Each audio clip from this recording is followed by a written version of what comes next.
दोस्तों इस वीडियो में मैं आपको कुदरत के एक ऐसे निज़ाम के बारे में बताऊंगा जिसे जानकर आप हैरान हो जाओगे। किसी जानवर को मौत से बचा लेना ये काफी अच्छी बात होती है, लेकिन किसी जानवर को बचा लेना उसे मौत की तरफ ढकेल देता है। जी हाँ, मैं आपको किसी ऐसे ही एक फेनोमेनन के बारे में बताने जा रहा हूँ। मगरमच्छ खुद को बाहर की ठंडी से बचाने के लिए खुद को फ्रीज कर लेते हैं ताकि वह तापमान बहुत ज्यादा कम होने की वजह से मर न जाए। अब जरा इस व्यक्ति से मिलिए जिसका नाम है जॉर्ज हार्वर्ड, जो कि एक बड़े से पार्क का मैनेजर है। उसने एक दफा नोटिस किया कि मगरमच्छ नदी में पूरी तरह से जम चुका है और महज उसकी नोज बाहर है। उसने जैसे ही इसे देखा तो वो फौरन भागा और मगरमच्छ को बाहर पानी से निकाल दिया, लेकिन कुछ ही मिनटों में वह मगरमच्छ मर गया। तो आखिर ऐसा क्या ही हुआ होगा जिसकी वजह से वो मगरमच्छ मर गया? चलिए आपको बताते हैं। इसका जवाब है कि मगरमच्छ का ब्लड कोल्ड होता है, जिसका मतलब है कि इन्वायरमेंट का टेम्परेचर काफी ज्यादा इम्पोर्टेंट होता है मगरमच्छ के लिए। एलिगेटर के पास एक ऐसा यूनिक सेंस होता है जिसकी वजह से वो पहले ही पता लगा लेते हैं कि आगे चलकर टेम्परेचर कैसा होने वाला है इन्वायरमेंट का। लेकिन सवाल यह है कि एलिगेटर इतना सटीक अंदाजा कैसे लगा लेते हैं कि कुछ दिनों के बाद टेम्परेचर बहुत ही ज्यादा डाउन होने वाला है। अब उनके पास कोई गूगल तो है नहीं कि वो गूगल वेदर में देखकर टेम्परेचर पता लगा सके। उनकी इस कमाल की टेक्निक का राज छुपा हुआ है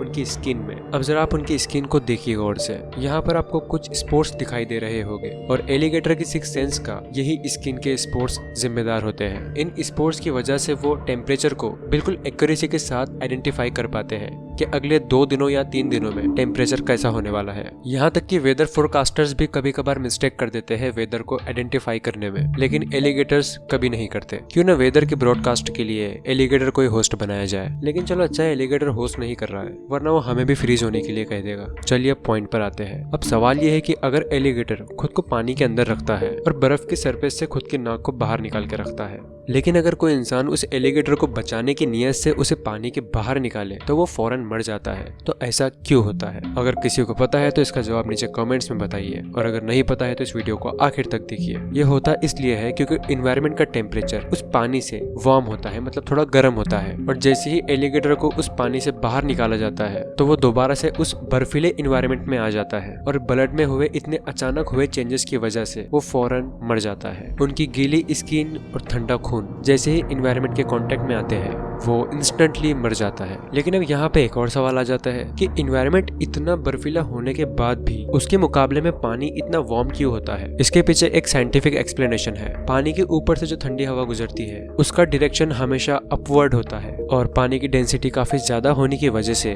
उसे हीट या उसे ठंडा करने के लिए प्रोसेस काफी ज्यादा स्लो होता है, जिस वजह से पानी के अंदर और उसके बाहर का इन्वायरमेंटल टेम्परेचर हमेशा अलग अलग होता है। इसलिए विंटर सीजन में भी मगरमच्छ खुद को पानी के अंदर रखना पसंद करते हैं और एक ऐसे टेम्परेचर का वेट करते हैं जो उनकी बॉडी के लिए सूटेबल है, और जैसे ही तापमान उसके मुताबिक होता है वो खुद को पानी से बाहर निकाल लेते हैं। लेकिन एक और सवाल है कि इतने बर्फीले माहौल में एलिगेटर अपनी नाक को बाहर रखता है तो उसकी नोज पूरी तरह से फ्रीज क्यों नहीं होती? हम इंसानों की थोड़ी सी ठंडी में नोज फ्रीज हो जाती है, हम सांस भी नहीं ले पाते, लेकिन एलिगेटर के साथ ये क्यों नहीं होता? इसके पीछे एक सिंपल सी एनाटॉमी है। एलिगेटर की नोज में कुछ ऐसे स्पेशल कार्टिलेज होते हैं जो कि उसे टेम्परेचर से बचाते हैं, और एलिगेटर की नेजल कैविटी हम इंसानों की नेजल कैविटी से काफी ज्यादा बड़ी होती है, जिस वजह से उसमें से एयर पास होने में कोई दिक्कत नहीं होती। दोस्तों, क्या आपने कभी सोचा है कि एलिगेटर खुद की बॉडी को ऐसे ट्रेन करता है कि वो किसी भी तरह के टेम्परेचर को बर्दाश्त कर लेता है? लेकिन क्या हम इंसान ऐसा कर सकते हैं? तो इसका जवाब है हाँ, हम कर सकते हैं, लेकिन एक लिमिट में।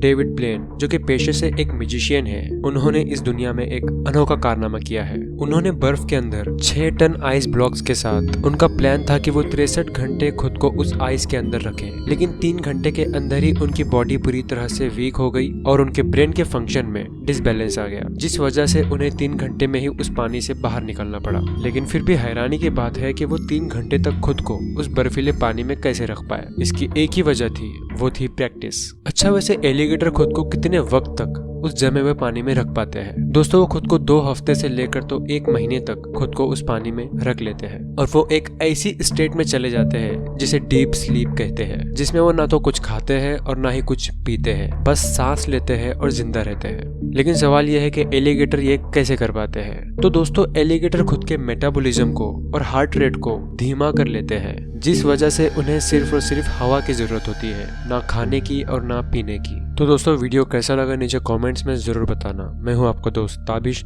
फिर से मिलेंगे अगले वीडियो में।